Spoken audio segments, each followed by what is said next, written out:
It's the beginning of the year, and many people that I've talked to, many people that I've seen online, comments about New Year's resolutions. And a very common comment that I've heard or that I've read is that it doesn't really matter when you set your resolutions, that the 1st of January is like any other day. And that really it's up to you. It's up to you to decide to set your resolutions on any day that you decide to, that there's nothing special. There's nothing special about the new year. And there's a part of me that used to believe this. I used to believe that January 1st was like any other day. And so reading these comments in the past would have resonated with me. I probably would have even shared the same sentiment. In fact, sometime on this show, I may have shared a similar sentiment. But the truth is, I was wrong. There is something to be said for a fresh start. The author Katie Milkman actually did a study on this, and she found that you are, for example, more likely to exercise after a birthday or the start of a week, a month, a year, or a semester.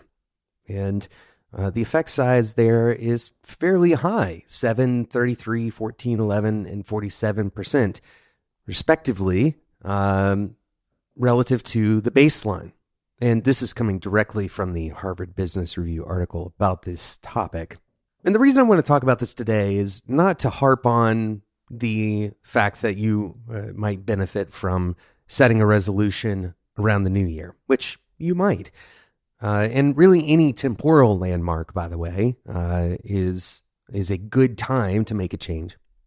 But instead to focus in on that misjudgment, the likelihood that I would have supported the statement before I heard about this research. And this is an experience that everyone has at some point in time. Our intuition leads us astray. Something we thought, based on even our principled ideas, based on what we believe about the world.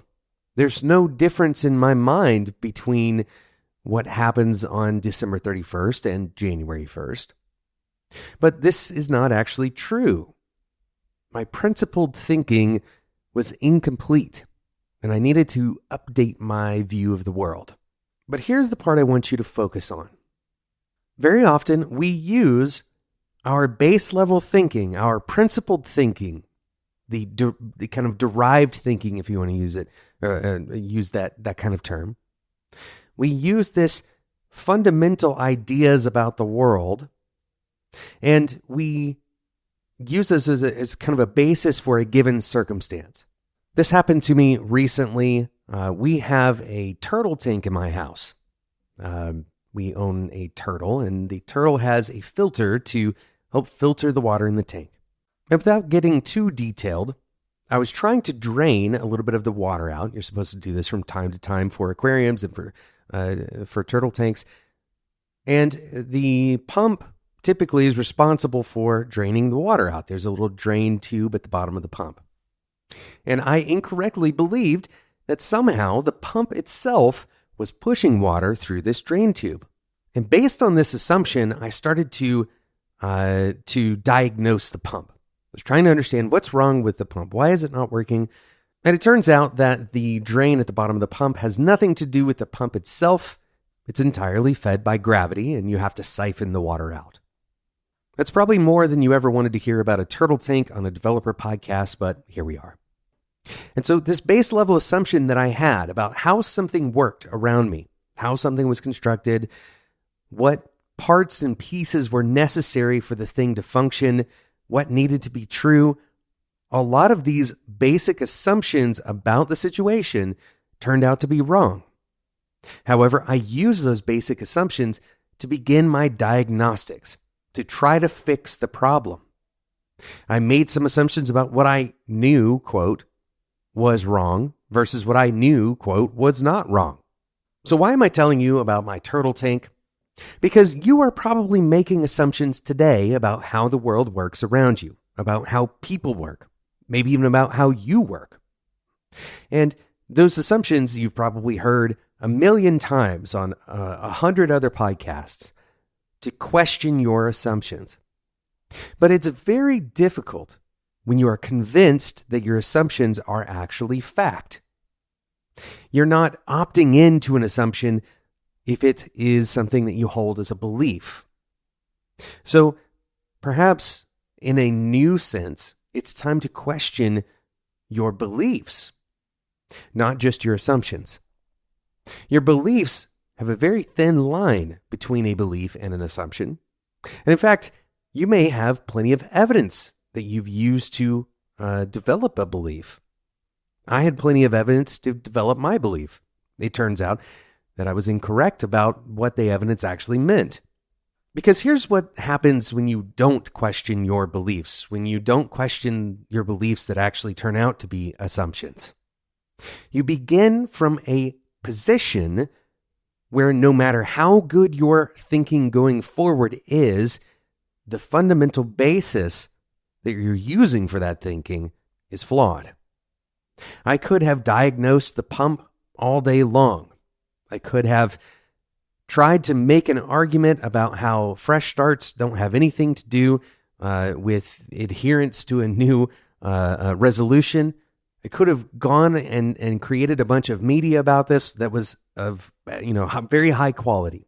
But the fundamental basis for that thinking, that diagnostic, the fundamental basis for the messaging, all of it was flawed. And so anything that came after it was subject to potentially being flawed, not on its own. In other words, we could have tested the pump, and the test would have been fine. It could have been valid. But when it's combined with the base assertion that you're making, this is one of the most obvious, kind of intuitively obvious reasons why having diversity of thought and diversity of background makes such an impact on the quality of your thinking, assuming that your team has people that have a diverse set of thoughts and backgrounds. And the reason for this is because they're going to make different assumptions than you do.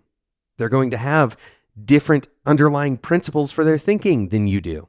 What for you may be a very difficult thing to question because you're so convinced that it's true, for them, they may see through that thin veil very quickly and question it for you. What I challenge you to do is to view all of those beliefs through the lens of science. And what I mean by this is to, instead of viewing your beliefs as fact, view them as theory. This means that it's possible for something to change that theory. And sometimes we have theories that we use as if they were fact. But eventually, if some evidence comes along that challenges the idea of your theory, then you can kind of hold it with loose hands. You can update that belief so that you're not held captive by those incorrect base assumptions and spinning your wheels by doing good thinking on top of bad. Thanks so much for listening to today's episode of Developer Tea. If you enjoyed this episode, I'd love to have you in the Developer Tea Discord community. Head over to developertea.com/Discord to join totally free today. As you're starting out your new year, I'd love to ask a huge favor of you. Leave a review. Leave a review in iTunes. Leave a review in whatever podcasting platform you use to consume the show. We celebrated our 9-year anniversary just 10 days ago as of the day of the recording of this. It'll be 11 on the day that this releases. And I'm ecstatic to continue this show. The most important thing to help other people find the show and decide to take a chance on it is a review from people who are already listening. So that is a huge help, a rating and a review. Thanks so much for listening. And until next time, enjoy your tea.